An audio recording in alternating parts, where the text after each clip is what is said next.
Hi, it's me again with Corel Draw Tips and Tricks, and I was just doing a video on this earlier tonight, and a viewer or subscriber sent me a little message on my deal. So I just made a shape and text a path, and I'm going to go to text and fit text a path, and I've got that shape.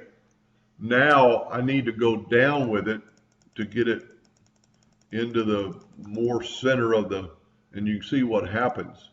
But once you get it right there where it's in the center of your object, then you could select it all, go up to arrange and break text apart, and then select them both and go CE, and it's going to put it in the center between here.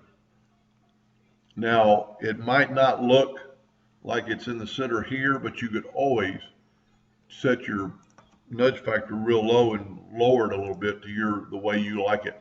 But this way it's centered between the two. And we'll do a little test here. I'm going to hold down the shift key and double click and get a rectangle. Let's just measure it.